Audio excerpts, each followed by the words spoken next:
What is up, you guys? I hope you're doing well.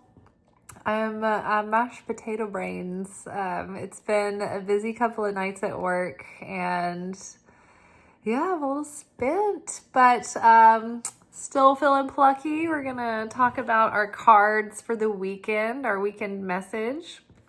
So we're here for our weekend reflection message, and it's looks like good news. I know that everything is intense on the planet right now, and even good things coming about, it feels like almost like good as in birthing pains good, right? Like the world, the earth is like giving birth to this change of era at the moment. And so it's painful, it's messy, it's feels like it's ripping us apart even, like giving birth. But in the end, I think that good things are coming out of it. And I think even though it is a rude awakening, it is an overdue awakening, there is an awakening happening nonetheless. So let's get into the cards. So we have the Sun in Leo, which is fortune. We have Mercury in Leo, which is, what is this, drama. And we have Saturn in Aquarius, which is eccentricity.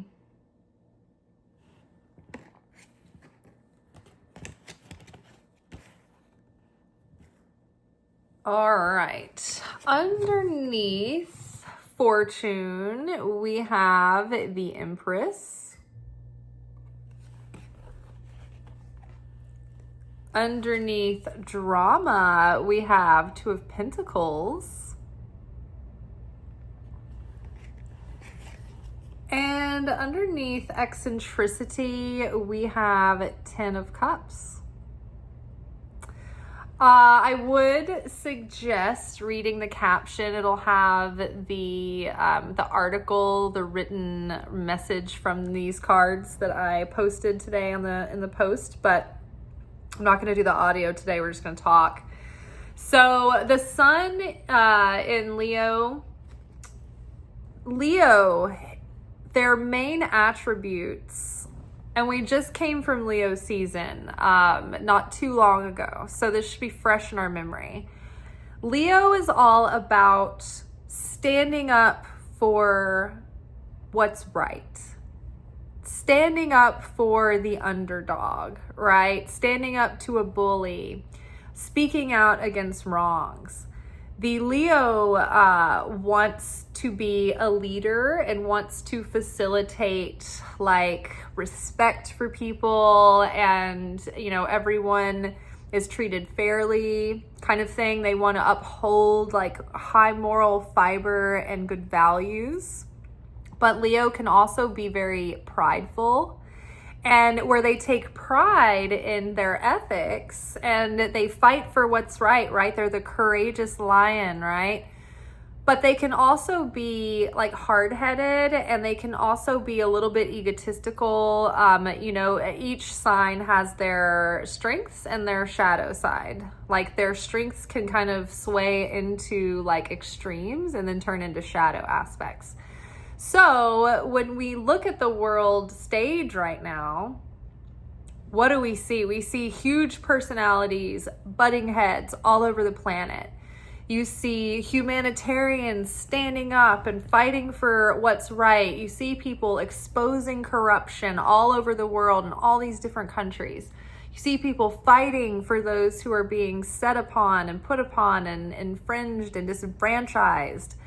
And but you also see people in leadership positions, whether they be these CEOs that have been, kind of in their taking a fall this summer, falling from grace, or world leaders, who don't want to bend, and they're kind of coming up against that Leo ego. And so all of these personalities, all of these tensions are really like clashing, and everything's kind of butting heads right now.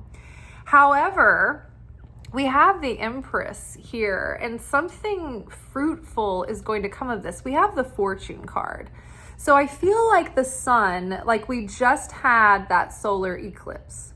So I feel like what has been eclipsed and what has been hidden is coming out into the open, and it is awakening people. And even recently, even with the whole Jimmy Kimmel thing, that got a lot of people feeling like they had an issue that crosses the aisle, right? They could come together and agree that, like, when it comes to free speech, like, that needs to be protected. Like that was out of everything that's been going on. Like, Jimmy Kimmel brought people onto the same page, right? And so I think that people are starting to find their way back to reason, and they are starting to look beyond the surface, and people who haven't been asking enough questions are starting to ask questions. So I feel like this is a fruitful and positive turn of events. The Empress is full of fertility and beautiful fruits on the way. She has an abundant harvest to look forward to. The Empress has been able to listen to her instincts, her inner feminine, and then take action on those instincts, on that insight, on that divine guidance. And because of that, her efforts have been fruitful. So there are good things to look forward to. These are the labor pains of a new era coming in. Now remember, we recently just clicked over, I think at the beginning of the year, we were officially in the age of Aquarius. The age of Aquarius is the outsider, the unique individual, power to the people, revolution, like innovation, odd thinking, marching to the beat of one's own drum, right?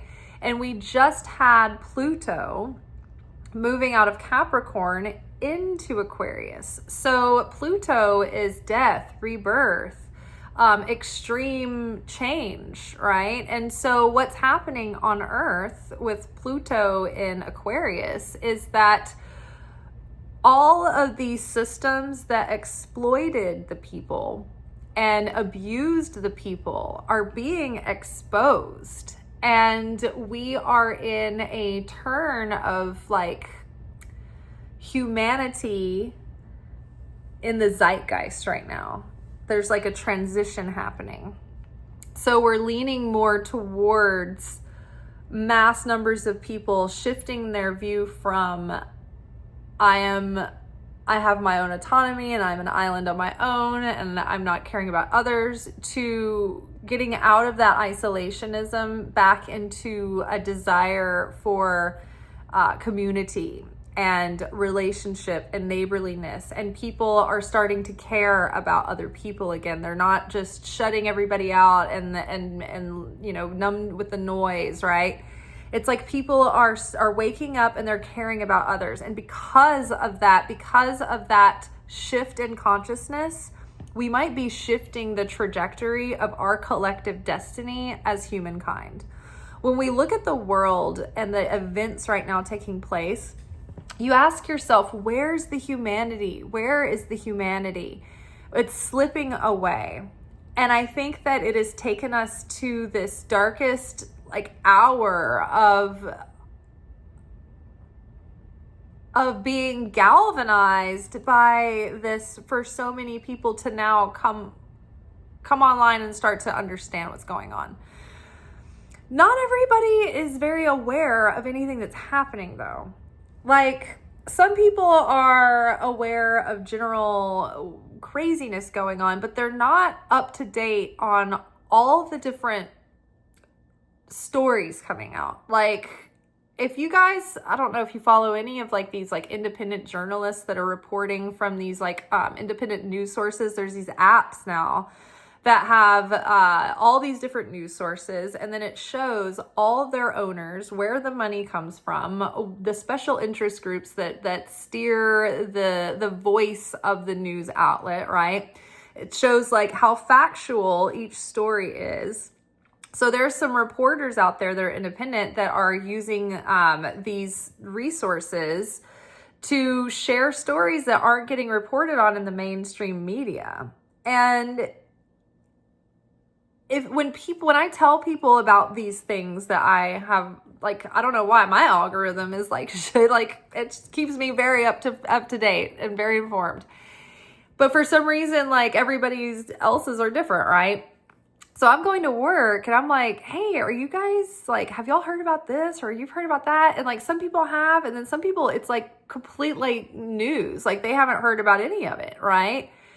And so it's like, but when these are like, people in masses aren't terrible people. There are large groups of people who have corroded intentions and they have cruel intentions towards the world, but most people don't. They're just not informed.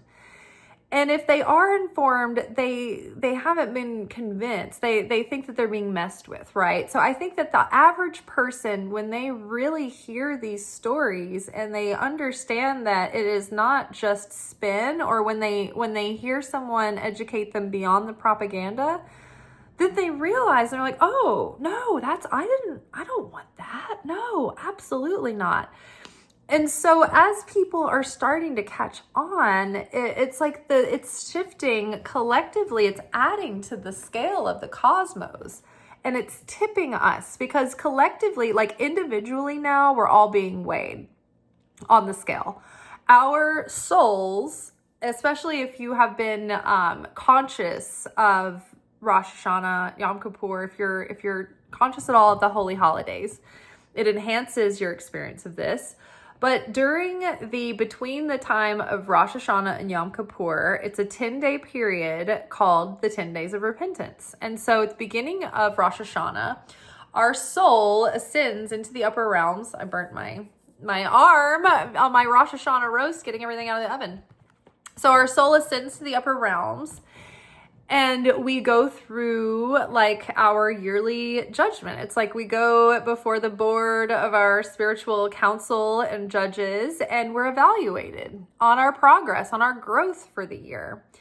And, we're given, the whole process takes us through purification, and it upgrades our soul and prepares to expand our light, right? And as we bring our soul back down, we reestablish a brand new, fresh soul for the year. So right now it's like we're really shifting our consciousness, and things are really weighing in the balance. And so we're being evaluated or judged, so to speak, based on our own thoughts and words and emotions and actions, as well as the collective soul is being judged.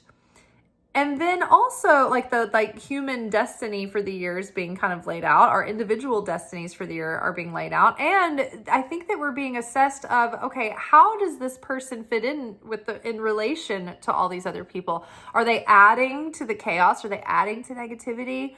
Are they adding to goodness in the world? Are they trying to repair and fix and heal?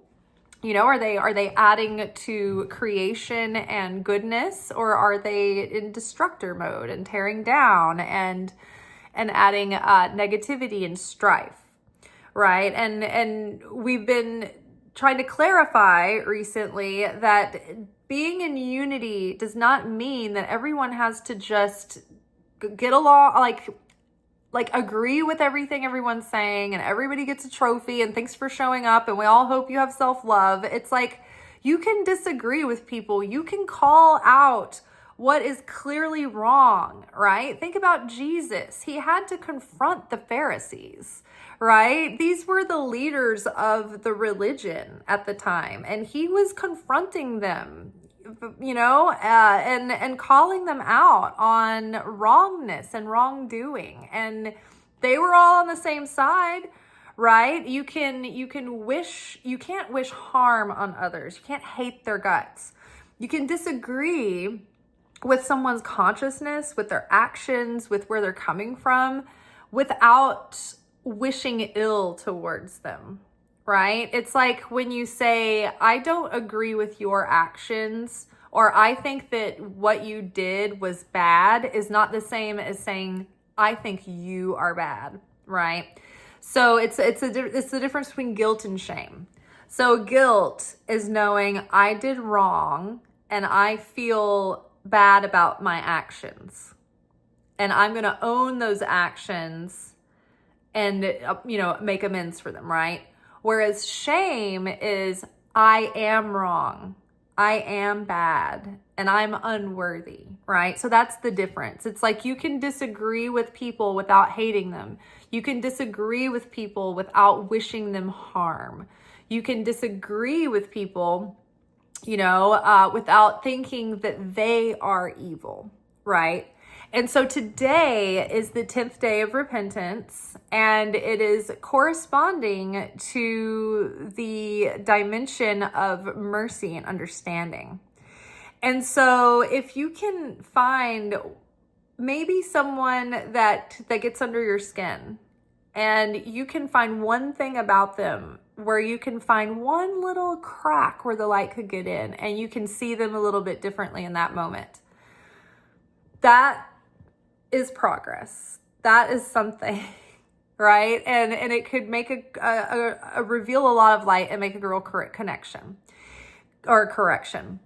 Like for instance, today I was struck at these realizations that were coming to me about like ways that I could have been more understanding or compassionate, and ways that my own ignorance had made me say things or see things in certain ways that weren't super understanding or merciful or compassionate. They didn't seek to understand from those people's point of view.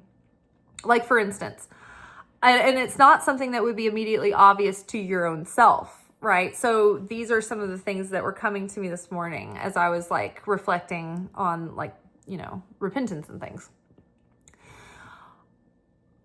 Transgendered people or like non-binary people, like I'm on their side. I don't have anything against them. To each his own. Everyone's on their own journey. Everyone has their own process in life, right? So I'm not in their shoes. I don't know how they feel. But it, like as a 80s baby, it sometimes takes time to adjust to getting used to trying to honor people's pronouns and understanding, how to make them more comfortable or make them feel like they're not any different, And so it made me realize,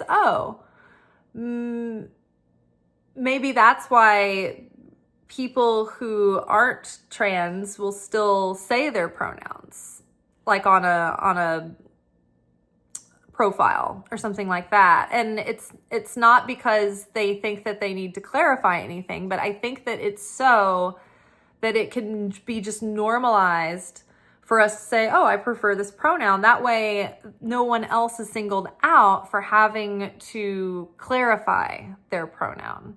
Does that make sense? Or for instance, there was a person that I worked with for a little while, and they were non-binary, but they were also they looked very feminine, and they played up to the femininity. And I wasn't necessarily like, they would date heterosexually, but I wasn't sure if they would date so I wasn't very clear on some of the things, which that doesn't matter. I don't have to be clear on someone's own choices. But it was very hard for me to remember to use they and them instead of she and her. So I would mess it up all the time. And they were very patient, too patient, honestly. But like sometimes I would get defensive because I would think, oh, it's just so hard for me to remember because they present as their gender of origin. Let's just put it that way. They're given gender at birth. And what it made me realize is that it doesn't matter if that person chooses to look neutral or more masculine or more feminine, they are making a stance against hetero norms, right? They're challenging that, and they have a purpose and a reason for it. And so I was like, it doesn't really matter how they choose to dress or anything like that. It's their own personal choice, but they have a statement that they're making. They have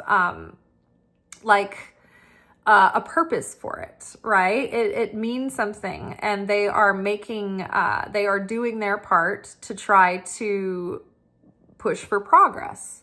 So like, okay, all right. And so I started seeing that differently, and I was like, oh, okay, that kind of lines up with today's themes. I didn't really realize. But then what was a big one was that I know you guys know that I am not a big fan of the president. Not a big fan. But I heard him say something today and I would rather not say it, what he said, because of the danger involved in like things we can say now and algorithms and getting in trouble. But he did say something today that was like, it's not like I'm going to become a fan. But in that moment, I was like, okay, I can see this bit of light coming through.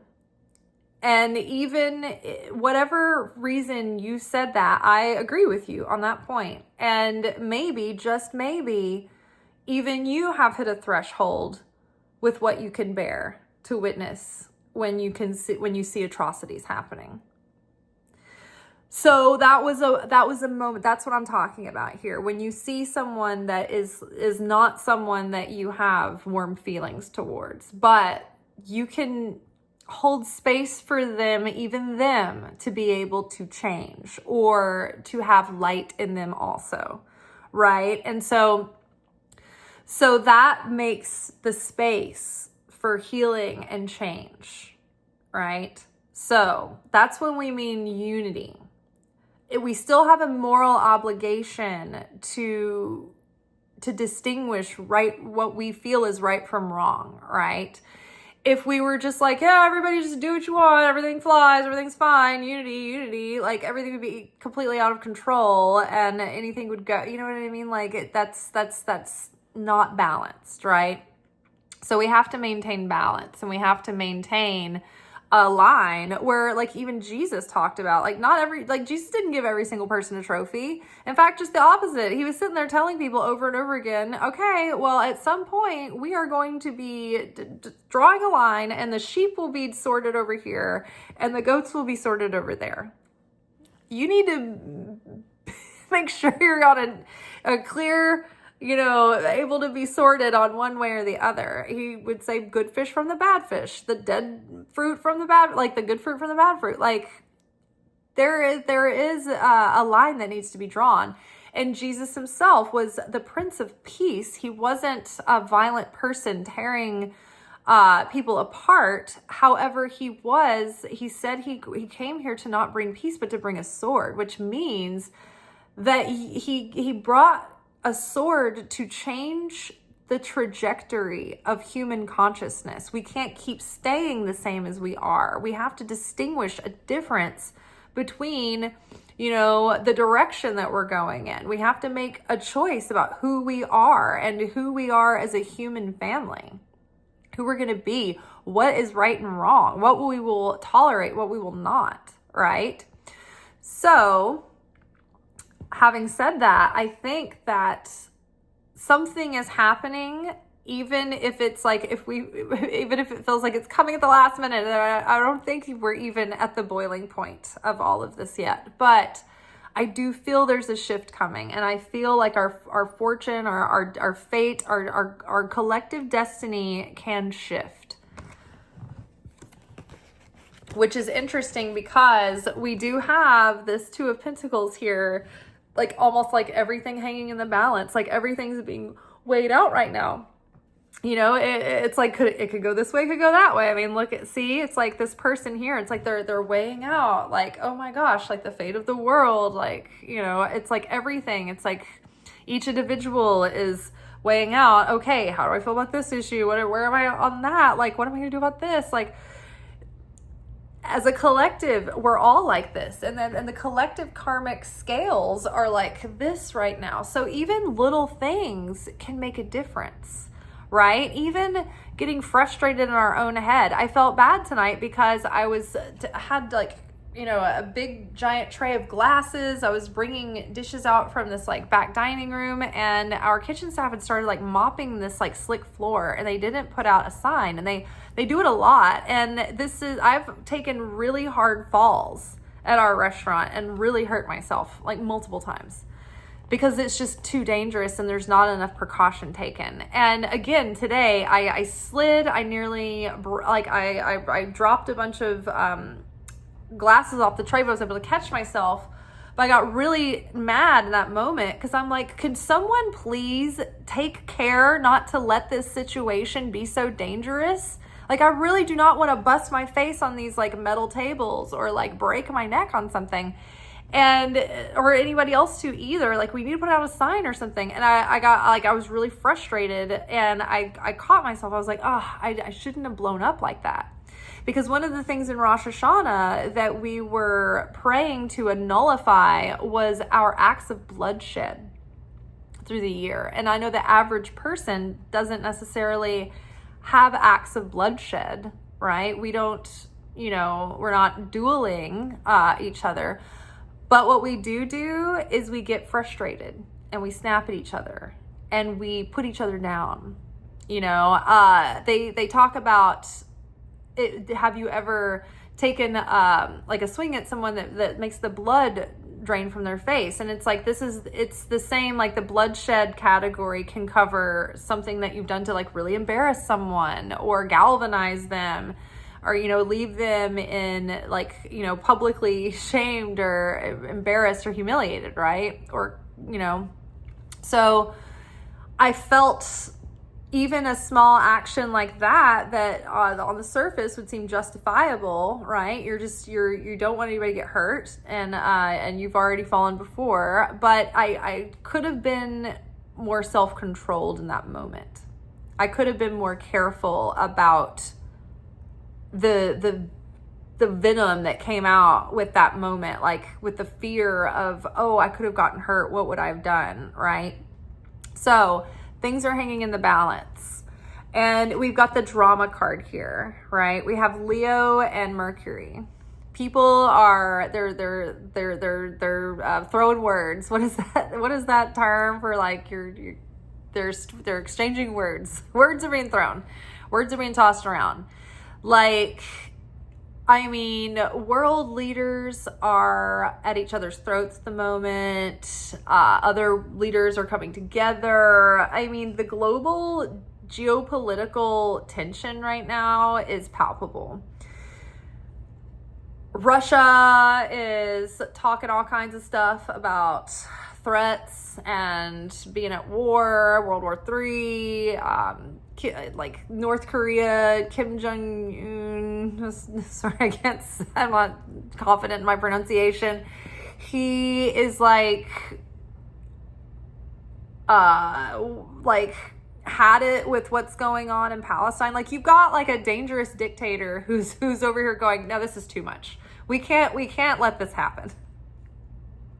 Like, it's the drama, the personalities, the people coming at each other right now. And it's like, look at how interlocked we all are, right? So if one country is invading this country, then that implies that they're also doing an active war against that country, because we're all so interconnected. It's such a big knot, right? The Anabacoa is a prayer that has to do with calling in the Creator. Let your merciful arm, let your merciful right hand untangle the knotted fates of humankind. Let your hand untangle our knotted fates. And that's what we're in right now. We are in knotted fates, right? And so we are banking on the rise of the divine feminine within us, within all men and women have a divine feminine within them, and it's that instinct that wants to stand up and protect the planet and protect the people and protect the animals, right? We've got to do something. And so you see a lot of the Gospel of Mary has suddenly become really popular the last few weeks. People are talking about it. People are talking about the whole cult of the Magdalene and how they were like eradicated by the Inquisition, and there was like a whole huge movement that was started with Mary Magdalene's church and her descendants and her followers that have been all but completely erased from history and what anybody even knows about. So that's coming out and that's resurfacing. So yes, we have. And I mean, we can see some of the insignia here that looks familiar. We've got the lion. We've got this symbol here that is familiarly associated with this drama, with this particular entity. And we're all entangled in this. And I think that this entity is feeling like a threatened beast backed into a corner, wanting to maintain their stance, right? And so factors are coming in, and it feels like everything is like hanging on by a thread right now. It's just like, oh my gosh, they said this. How are we gonna work it out? And I think that things are gonna look really bleak, and I think we're gonna get to the edge of, oh my God, what's gonna happen? And I think that we're gonna be okay. Because here we have Saturn in Aquarius. Saturn, and look at this though. Does this not remind you of the symbolism for this one entity, this one group of people that everybody's got their eye on right now, that everybody's sort of sees as the underdog, everybody's rooting for, right? We have the theme of the water here in the background. This water creature is holding this like sprig of like exotic flowers, like maybe like desert blooms by the sea here. Look at this like ancient looking, sort of almost like a Mediterranean style city there, a walled city, maybe like a blocked city. We have like a flying fish coming overhead. It just looks like positive activity by way of water, maybe. So I feel like things are moving in a positive direction, if just not very, very slowly, towards the love of mankind, towards the salvation of humanity. Because we've got Saturn here, which is the karma bringer, which corrects for the wrongs, right? When Saturn shows up, like, get your helmet on. Because if you have been sowing seeds of bad karma, Saturn is going to show up and it's going to deliver you what you deserve. Going to deliver you what you have earned for yourself. And if you have been earnestly giving and trying and making an effort, then Saturn will reward you for that, right? And so Saturn here with Aquarius is, I think, sympathetic to the individual, the humanitarian, the underdog, the new way of thinking, the innovation, the way that humanity is moving in a more unified direction, right? Look at Gen Z. You know, they're fine just being their weird selves, and they don't have to like categorize themselves as anything, and they don't have to like, they're just like, whatever you say goes. Like, they want to categorize themselves, they're like, great. If they're not, great. Like, they just kind of do their thing, right? This is like this new sort of mindset, this new consciousness, right? This new zeitgeist is coming through, and I think it's going to be more accepting, more quirky and eccentric and unique, and the like uniqueness is coming back, whereas there's such a stark sort of heavy hand at wanting everybody to fit into this basic cookie cutter. It's like the whole nuclear family. Look perfect. Everyone play your part. Get into the positions they're looking, right? It's just a big facade. Fit in. Don't be weird. Don't stand out. Don't do anything weird. And instead, it's like, no, that uniqueness, that individuality, the willingness to break from the pack and be innovative and be original and revolutionary, that's coming forward out of the human spirit. And what we have here, Ten of Cups. Ten of Cups is fulfillment. It's everything is all right at home. The family's safe. Everything's good. We are happy. We're healthy. We're fulfilled. Prosperity is happening. We found harmony and peace. 10 is like happy ending, right? It's like, okay, and they lived happily ever after. Like, it's like, okay, all is well.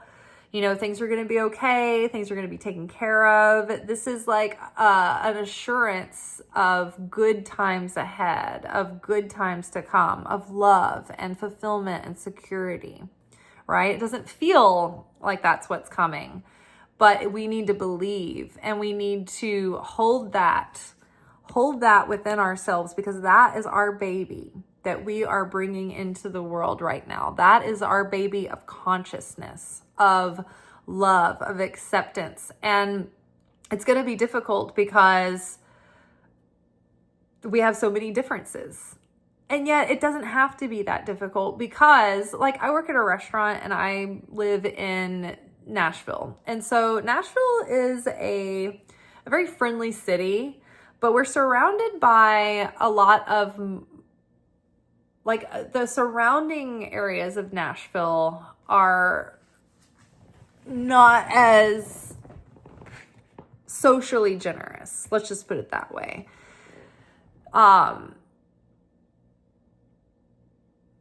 It's a very right, like far right state in a way.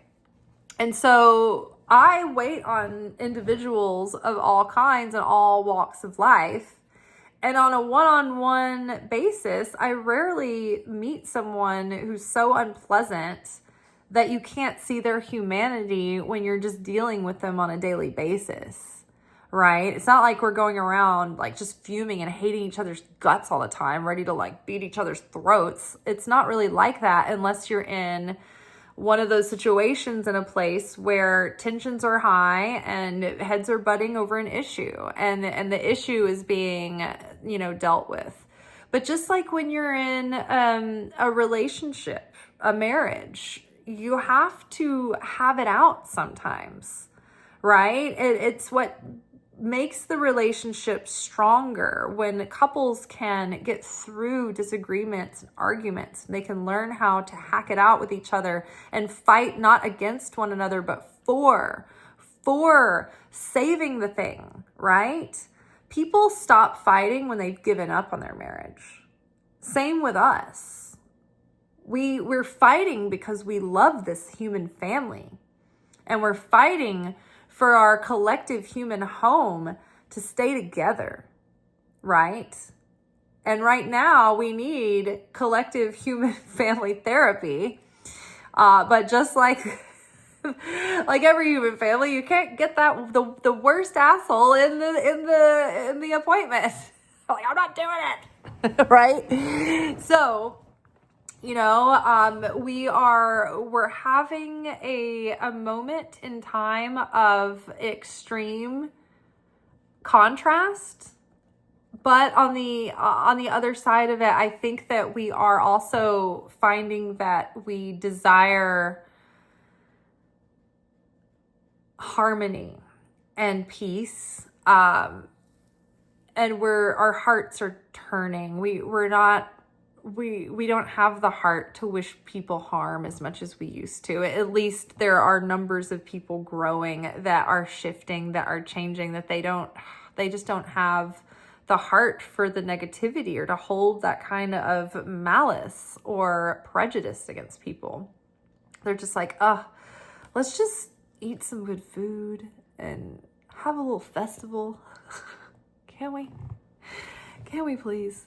Can we all put down the weapons in the world and the hatred? But the people with the most money, they don't want that. They don't want us singing Kumbaya. We're like, we just want to sing Kumbaya. Okay, leave us alone. We want to get around a little campfire. And you don't have to come. You can colonize Mars or something, right? But yeah, so there's this meeting that the president has called, like, all of the military leaders, like the head military leadership from around the world. They're all having to come to like this like last minute meeting all in one place, all together. And people are really freaked out about it. They don't know what it means, right? No one knows what it means. Who knows? Who knows what it could be? So that's this week. I think it's planned for September 30th. And I think it's the day that the government was they were threatening to do the shutdown. And I lost track about what that was about because I was kind of like offline for Rosh Hashanah. So I wasn't keeping up with the latest stories unfolding. But yes, so personally speaking, though, I think that our consciousness is shifting and the work that we are doing personally is having a positive effect.